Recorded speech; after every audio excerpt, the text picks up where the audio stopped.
राजस्थान के एक छोटे से गांव में रामलाल नाम का एक गरीब किसान अपनी बेटी राधा और पत्नी सरोज के साथ रहता था। रामलाल बेहद मेहनती और ईमानदार व्यक्ति था, लेकिन उसकी आर्थिक स्थिति बहुत खराब थी। उसकी सबसे बड़ी चिंता थी उसकी बेटी राधा की शादी, जिसके लिए उसके पास पर्याप्त धन नहीं था। हो आए चौधरी साहब के पास। कुछ बोले वो? मना कर दिया। बोले पहले वाला कर्जा नहीं चुकाया है, इसलिए और कर्जा नहीं देंगे। पता नहीं हमारी बेटी राधा की शादी के लिए पैसों का इंतजाम अब कैसे होगा। हर दिन मेरी चिंता बढ़ती जा रही है। लड़के वालों को भी ज्यादा दिनों तक टाल नहीं सकता। कम से कम बारात के भोज की तैयारी के पैसे ही जुटा पाता। श्याम बाबा पर भरोसा रखो जी, वो हमारी मदद जरूर करेंगे। अब तो बस उन्हीं पर विश्वास है सरोज, वरना मेरी हिम्मत तो अब जवाब दे रही है। हे खाटू नरेश, आप तो हारे का सहारा हो। आपका भक्त हिम्मत हार रहा है, मेरी मदद करो श्याम जी। तभी रामलाल के मन में खाटू श्याम जी के दर्शनों की इच्छा हुई। सरोज, मैं सोच रहा हूं एक बार खाटू श्याम जी के दर्शन कराऊं। कहते हैं उनके दरबार से कोई भी भक्त खाली हाथ नहीं लौटता। हाँ, ये तो बहुत अच्छा विचार है। आपको जरूर जाना चाहिए। मुझे विश्वास है खाटू नरेश की कृपा से हमारे सारे दुख दूर हो जाएंगे।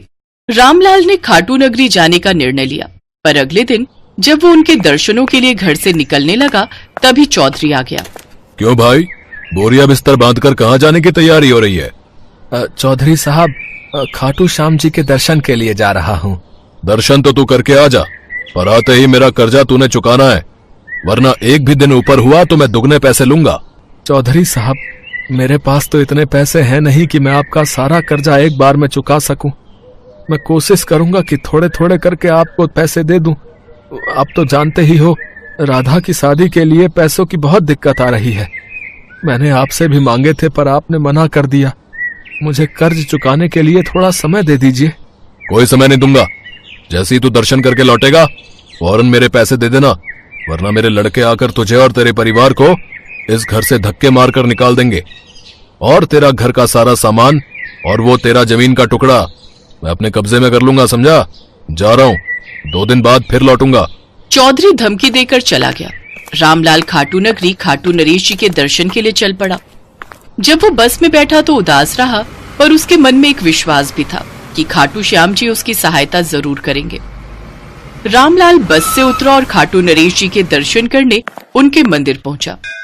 उसने खाटू श्याम जी के भवन पर सच्चे मन से प्रार्थना की, खूब भक्ति भाव के साथ उनकी पूजा की और उनके चरणों में शीश झुकाकर अपने परिवार की सुख शांति की कामना की।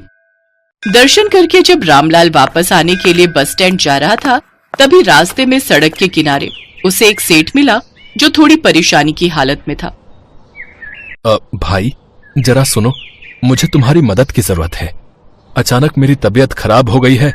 मैं यहीं का रहने वाला हूँ। यहाँ से थोड़ी दूर मेरी हवेली है। क्या तुम मुझे मेरी हवेली तक ले चलोगे? बहुत दिनों से खाटू नरेश के दर्शन नहीं किए थे। खाटू श्याम जी के दर्शनों के लिए ही निकला था। दवाई रख के लाना भूल गया। घर पर जाकर दवाई लूंगा तो तबीयत ठीक हो जाएगी। अब बहुत देर से इस रास्ते से किसी के निकलने की प्रतीक्षा कर रहा था, फिर तुम्हें देखा।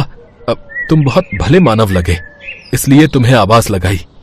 जी जी जरूर, चलिए मैं आपकी मदद करता हूँ। रामलाल ने सेठ को सहारा दिया और उसे उसके घर तक पहुंचाया। बातों ही बातों में रामलाल ने अपना दुख सेठ को बताया। रामलाल, तुम बहुत अच्छे इंसान हो। तुमने मेरी मदद की है, अब मैं तुम्हारी मदद करना चाहता हूँ। समझो, खाटू नरेश की यही इच्छा है कि मैं तुम्हारी मदद करूं। मेरा तो इस दुनिया में खाटू नरेश के सिवा कोई नहीं, इसलिए मैं तो बस उनकी भक्ति में रहकर अपना जीवन बिता रहा हूं। मेरे पास खाटू नरेश की कृपा से बहुत धन दौलत, जमीन जायदाद है, पर ना ही मेरी पत्नी है और ना ही मेरे बच्चे। इसलिए मैं इतनी सारी जायदाद और धन दौलत का क्या ही करूंगा। इसलिए मैंने विचार कर लिया है कि मैं तुम्हारी बेटी की शादी के लिए सभी खर्चों का इंतजाम करूंगा। साथ ही तुमने जो भी कर्ज देना है वो सब भी उतार देना। सेठ की बातें सुनकर रामलाल की आंखों में खुशी के आंसू आ गए और उसने सेठ जी का धन्यवाद किया। रामलाल खाटू श्याम जी को मन ही मन धन्यवाद कहता है। सेठ ने रामलाल की बहुत मदद की रामलाल ने चौधरी का कर्ज भी चुका दिया और धूमधाम से अपनी बेटी की शादी भी कर दी। सेठ जी राधा की शादी में मौजूद रहे, पर जब शादी संपन्न हो गई तो रामलाल सेठ जी को ढूंढने लगा। सरोज, हम दोनों शादी में व्यस्त थे। लगता है सेठ जी वापस घर चले गए हैं। उनकी तबीयत भी तो ठीक नहीं रहती। एक काम करता हूँ, मैं मिठाई लेकर खुद ही उनसे मिलने चला जाता हूँ। आज उन्हीं की दया से हमारे जीवन में खुशियां आई हैं। सुनो, मैं भी आपके साथ खाटू नगरी चलती हूँ। सेठ जी से भी मिल लूंगी और खाटू श्याम जी के दर्शन भी कर लूंगी। अब तो राधा भी अपने ससुराल चली गई है। मुझे भी खाटू नरेश को उनकी कृपा के लिए धन्यवाद कहना है। ठीक है सरोज, चलो सामान बांध लो, हम खाटू नगरी चलते हैं। पहले सेठ जी को मिलकर फिर हम खाटू नरेश के दर्शन करके लौट आएंगे। अगले दिन रामलाल और सरोज खाटू नगरी के लिए निकल पड़े। रामलाल सेठ जी की हवेली ढूंढने लगा, पर वहां कोई हवेली नहीं थी। उसने वहां के लोगों से पूछा, जय श्री श्याम भैया जी, यहाँ दीनानाथ जी की हवेली थी। मैं बहुत असमंजस से हूँ। पहले तो मैं यहीं आया था, पर यहाँ तो कोई हवेली दिखाई ही नहीं दे रही। भैया, यहाँ कोई दीनानाथ जी नहीं रहते। मैं तो बरसों से यहाँ रह रहा हूँ, यहाँ कोई हवेली नहीं है। लगता है आपसे कोई भूल हुई है। रामलाल परेशान हो गया। उसने पूरी खाटू नगरी में उन सेठ जी को ढूंढा, पर वो नहीं मिले। रामलाल और सरोज की बातों को सुनकर खाटू नगरी में रहने वाले लोगों ने ये सब खाटू श्याम जी का चमत्कार माना।